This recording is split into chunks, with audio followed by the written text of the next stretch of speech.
আমি কাউকে ভালোবাসলাম, সে আমাকে ভালোবাসলো না, এটা নিয়ে আমার কোনো আফসোস নেই, আক্ষেপ নেই।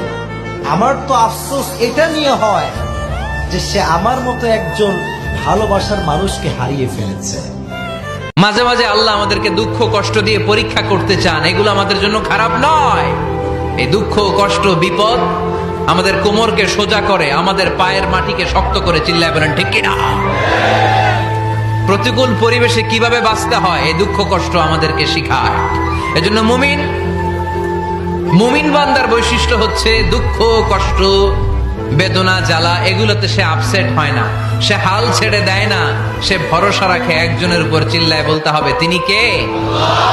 কারণ মুমিন জানে রাত্রি যত গভীর হয় অন্ধকার তমানিসা ভেদ করে সুবহে সাদিক হয়। মুমিন জানে গর্ভবতী নারীর পেটের ব্যথা যেই দিন বাড়তে থাকে ওই দিনই নতুন মেহমান আগমন